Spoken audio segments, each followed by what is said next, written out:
My question is around the Enneagram. And I've been sitting with something you said yesterday. I probably won't get this right, but I think you said that non-dualism was a recognition of what I am, predicated by what I am not.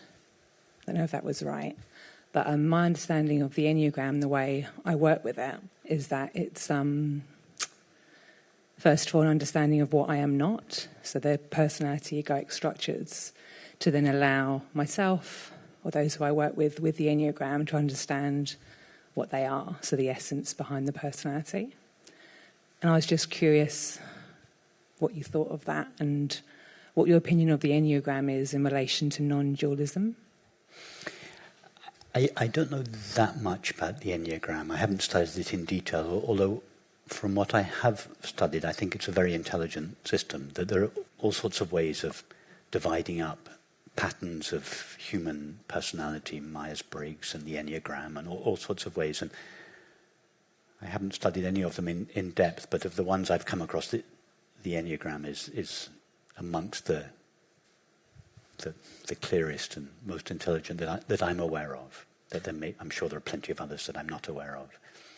So I think it's very helpful for understanding the patterns of behaviour that are impersonal templates that we inherit and that we act out in our personal lives that seem very personal to us until you see somebody else that's the same Enneagram type as you, and you see that they share a lot of characteristics that you thought were unique to yourself. So these are kind of psychological templates that we inherit and that we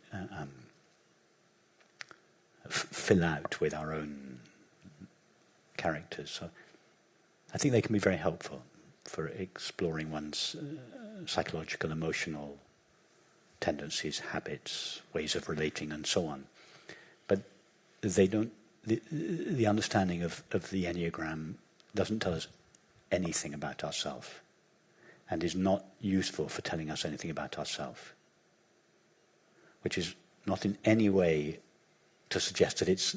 I'm not invalidating your work at all. I think the work you do is beautiful, and if you work with people in a therapeutic capacity, using the Enneagram then it's a beautiful work to do, very, very effective and powerful and efficient and intelligent, but not for helping people to discover their true nature.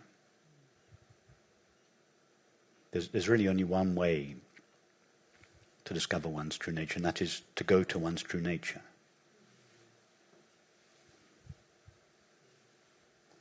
There's no other way. There's only one way to learn how to play the piano, and that's to play the piano. There's only one way to learn how to play tennis, and that's to play tennis. There's only one way to find out about mathematics. You have to go to mathematics. It's no good studying history. Studying history won't tell you anything about mathematics. Studying mathematics won't tell you anything about yourself. If you want to know about mathematics, you go to mathematics. You want to know about history, you go to history. You want to know about yourself, you go to yourself. You want to know about your psychological, emotional templates, study the Enneagram. That won't tell you anything about yourself. Yeah. If you want to know about yourself, there's only one way to do it, and that is to go to yourself. Yeah. Yes, when you've been talking about the witnesser, that's the stage the Enneagram's at. To know oneself as the witness is a halfway stage between the person we think we are, this bundle of thinking, feeling, sensing and perceiving, to the recognition of our true nature as infinite awareness. The recognition of ourself as the witness of experience is a stepping stone on the way to that. It's a big step from the person that most people believe and feel themselves to be to the recognition, I am infinite consciousness. That's a big leap. So to make the leap easier for us, the traditions break it down. First of all, pay attention to your mantra, then witness your thoughts and feelings, then witness the witness, then abide as being. They just make it simpler for us. They break it down into 2 or 3 steps. Well, the witness is roughly halfway on that process. Yeah. Thank you. And as I say, that is not in any way to invalidate the work you do. The work you do is very valuable and can be valuable in the context of this understanding. It's just that work won't give you direct insight into your true nature.